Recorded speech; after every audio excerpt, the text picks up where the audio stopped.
So, lads, today we have to talk about it. And I mean, Paige Bueckers fans, you already hate me, but Paige Bueckers has had a good rookie year. I'm going to be honest, Paige Bueckers has had a good rookie year. A really good rookie year, in fact. Like, Paige Bueckers has been somewhere between the 15th and the 10th best player in the WNBA up to this point in the season. No ifs, ands, or buts about that. Paige Bueckers has had a rookie year, probably in comparison, like a little bit better than Angel Reese last year.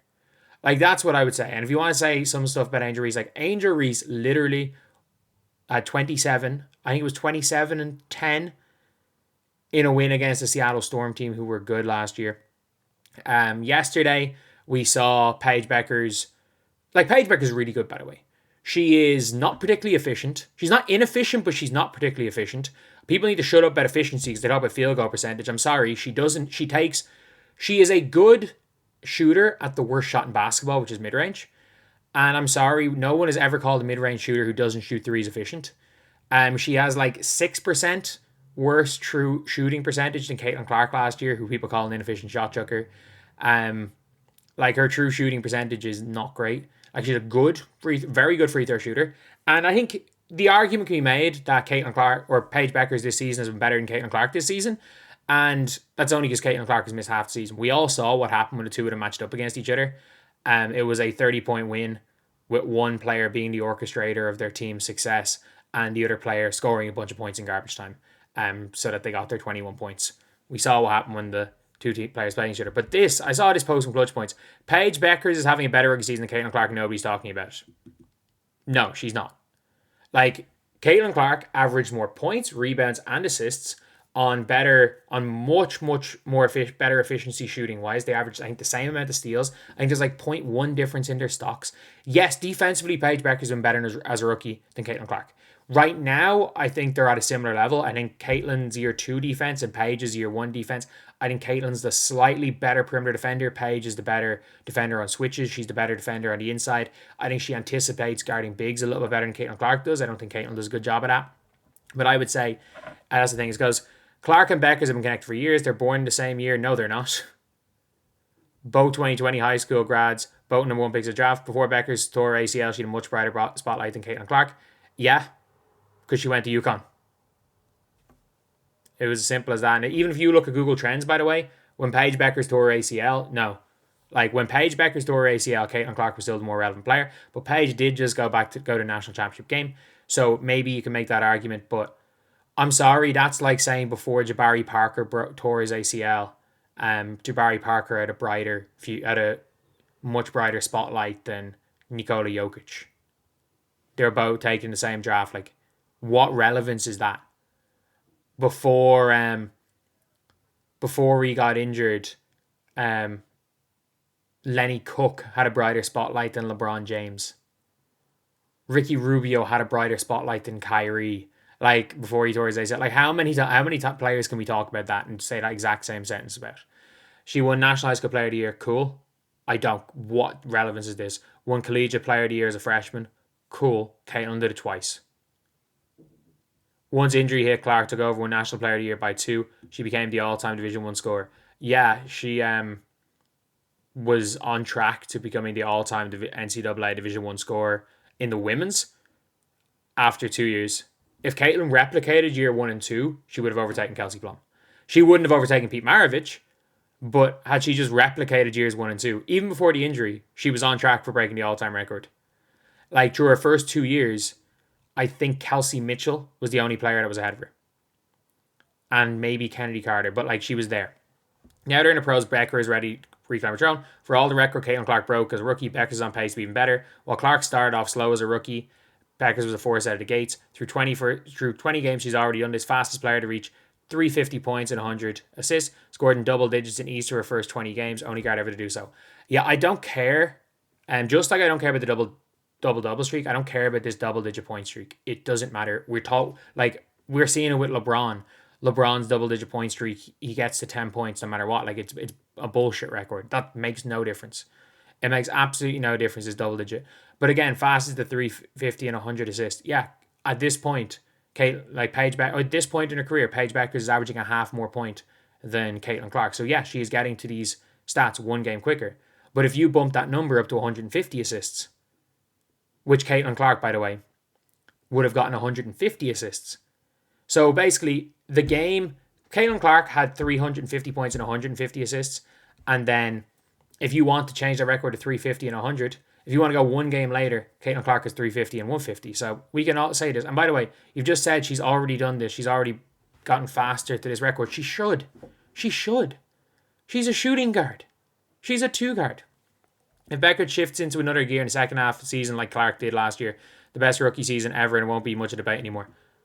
First of all, why are we saying Candace Parker's rookie season didn't exist, and why are we saying Maya Moore's didn't exist and Tamika Catchings? For me, there's 4 that are clearly, like, statistically it's Caitlin. Candace Parker won MVP, but asterisk, she won MVP because 25% of it was an online fan vote. She wouldn't have won MVP without that. But she still won MVP. Tamika Catchings was unbelievable. And Maya Moore was one of the best players on the team who won a championship. So there are 4. There are 4 that have been a lot better. And then also Elena Deladon was all WNBA. Breanna Steward was all WNBA. Sue Bird, I think, was all WNBA first team as a rookie. So there's all of these like players that have been there. Paige Bueckers is going to scrape onto the all WNBA second team. Like, look at guards. There's no question about it. Kelsey Plum, Skylar Diggins, Kelsey Mitchell, Jackie Young, and Sabrina Ionescu, Alicia Gray. There are 6 guards, no question about it, better than Paige. No question there are 6 guards better than Paige. And then they're in a 7th. And by the way, that's not saying Paige can't get into that conversation or get into that all WNBA team. I think she can. But the difference is that, you know that gear that Caitlin Clark shifted into? Yeah, Caitlin Clark had... I'm not joking when I say this.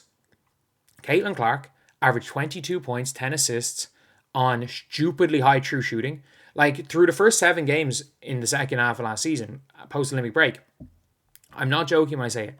She averaged 24 points and 10 assists on 48, 42, 90, I think it was like 95 shooting splits. Like, I'm not joking when I say it. It was like 70% true shooting.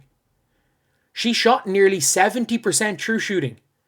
Like, she had outside of, I think, Kennedy Carter, she was the best rim finishing guard in the WNBA last year. Outside of Kayla McBride and Kelsey Mitchell, she had the best points per shot attempted in the WNBA for guards last year. She was better at the rim than Angel Wilson. Second half of the season, she shot nearly 40% from 3.